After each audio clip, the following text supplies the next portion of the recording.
Horton Hears A Who by Dr. Seuss. On the 15th of May in the jungle of Newell, in the heat of the day and the cool of the pool, he was splashing, enjoying the jungle's great joys, when Horton the elephant heard a small noise. So Norton stopped splashing. He looked toward the sound. "That's funny," thought Horton. "There's no one around."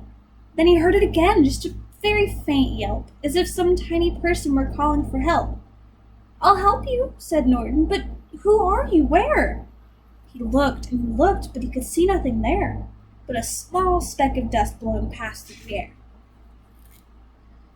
"I say," murmured Horton, "I've never heard tell of a small speck of dust that's able to yell. So you know what I think? Why, I think that there must be someone on top of that small speck of dust. Some sort of creature of very small size, too small to be seen by an elephant's eyes.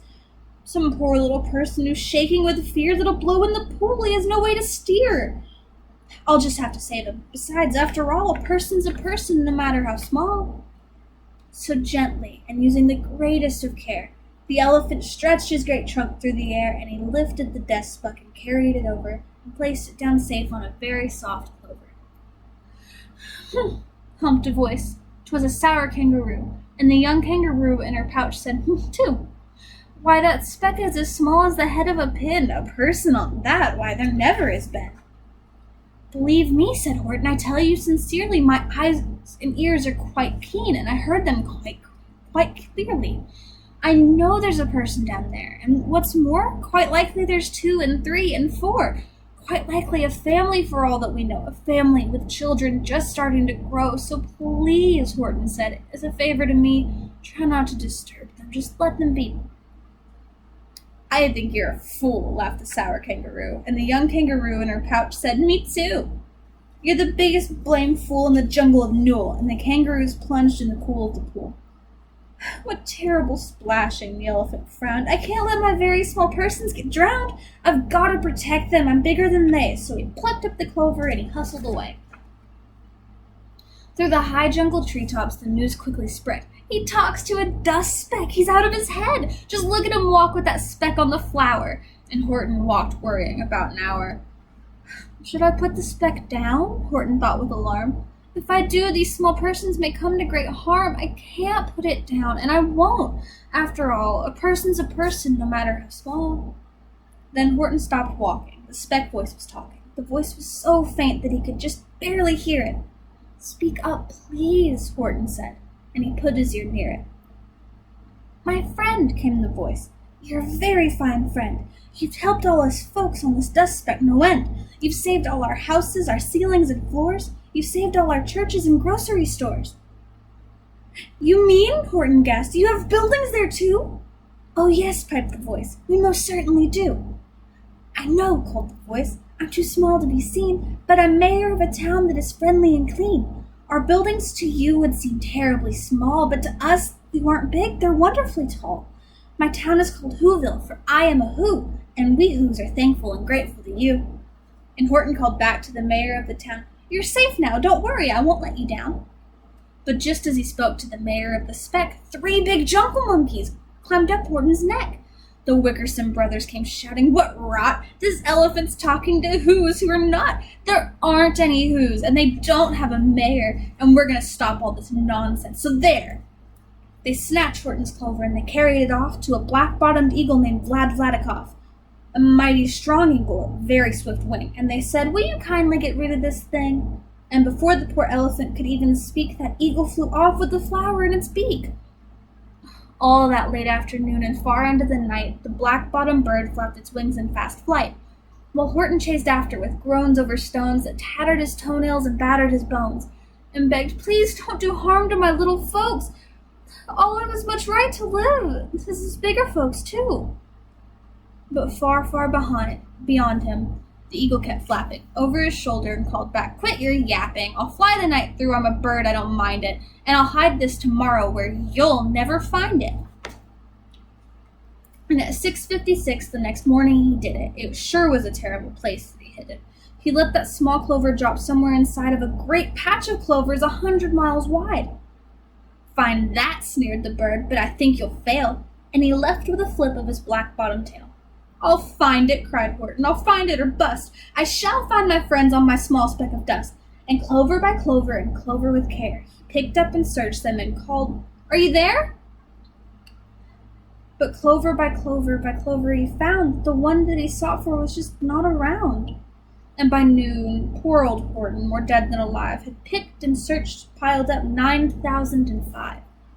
Then, on through the afternoon, hour after hour, till he found them at last on the 3,000,000th flower. My friends, cried the elephant, tell me, do tell, are you safe, are you sound, are you whole, are you well? From down on the speck came the voice of the mayor. We really had trouble, much more than our share. When that black-bottomed birdie let go and we dropped, we landed so hard that our clocks have all stopped. Our teapots are broken and our rocking chairs smashed and our bicycle tires all blew up when we crashed.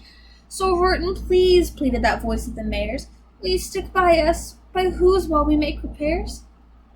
Of course, Horton answered. Of course I'll stick. I'll stick by you small folks through thin and through thick. Humped a voice. For almost 2 days you've run wild and insisted on chatting with persons who's never existed. Such carryings on in our peaceable jungle, we've had quite enough of your bellowing bungle. And I'm here to state, snapped the big kangaroo, that your silly nonsensical game is all through. And then the young kangaroo in her pouch said, Me too! With the help of the Wickerson brothers and dozens of Wickerson uncles and Wickerson cousins and Wickerson in-laws whose help I've engaged, you're going to be roped and you're going to be caged. And as for your dust speck, that we shall boil in a hot steaming kettle of bezelnut oil. Boil it? Gasped Horton. Oh, no, that you can't do. It's full of persons. They'll prove it to you.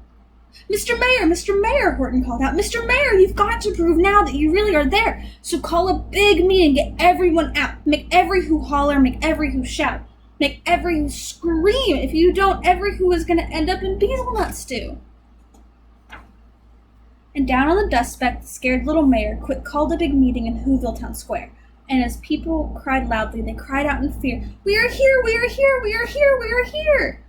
The elephant smiles. That was clear as a bell. You kangaroos surely heard that very well.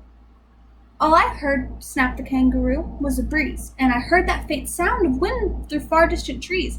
I heard no small voices, and you didn't either. And the young kangaroo in her pouch said, Me neither. Grab him, they shouted, cage the big dope. Lasso his stomach with 10 miles of rope. Tie the knot so tight that he'll never shake loose, and then dunk that dumb speck in bezelnut juice. Horton fought back with great vigor and vim, but the Wickerson gang was too many for him. They beat him, they mauled him, they started to haul him into his cage, but he managed to call to the mayor. Don't give up, I believe in you all. A person's a person, no matter how small. And you very small persons will not have to die if you make yourselves hurt. Now come on now, and try. The mayor grabbed a tom-tom. He started to smack it, and all over Whoville they whooped up a racket. They rattled tin kettles, they beat on brass pans, on garbage pail tops and old cranberry cans. They blew on bazookas and blasted great tubes, on clarinets, oompas, and boompas and flutes. A great gust of loud racket rang high through the air. They rattled and shook the whole sky, and the mayor called up through the howling mud hullabaloo, Hey Horton, how's this? Is our sound coming through? And Horton calls back, I can hear you just fine, but the kangaroo's ears aren't quite as strong as mine. They don't hear a thing. Are you sure all your boys are doing their best? Are they all making noise? Are you sure every who down in Whoville is working? Quick, look through your town. Is anyone shirking? Through the town rushed the mayor from east to the west, but everyone seemed to be doing his best. Everyone seemed to be yapping or yipping. Everyone seemed to be beeping or bipping. But it wasn't enough, all this ruckus and roar. He had to find someone to help him make more. He raced through each building. He searched floor to floor. And just as he felt he was getting nowhere and about to give up in his own despair, he suddenly burst through a door, and that mayor discovered one shirker quite hidden away in the Fairfax Apartments, apartment 12J. A very small shirker named Jojo was just standing and bouncing a yo-yo, not making a sound, not a yip, not a chirp. And the mayor rushed inside and he grabbed the young twerp. And he climbed with the lad up the Eiffelberg Tower. This, cried the mayor, is your town's darkest hour. This time for all who's of blood that is red to come to the aid of their country, he said. We've got to make noises in greater amounts. So open your mouth, lad, for every voice counts. Thus he spoke as he climbed, and when they got to the top, the lad cleared his throat, and he shouted out, Yop! And the yop, that one small extra yop, put it over. Finally, at last, from that speck on the clover, their voices were heard. They rang out clear and clean, And the elephant smiled. Do you see what I mean? They've proved their persons, no matter how small, and their whole world was saved by the smallest of all. How true, yes, how true, said the big kangaroo. And from now on, you know what I'm planning to do? From now on, I'm going to protect them with you. And the young kangaroo in her pouch said, Me too! From sun in the summer, from rain in its fallish, I'm going to protect them, no matter how smallish.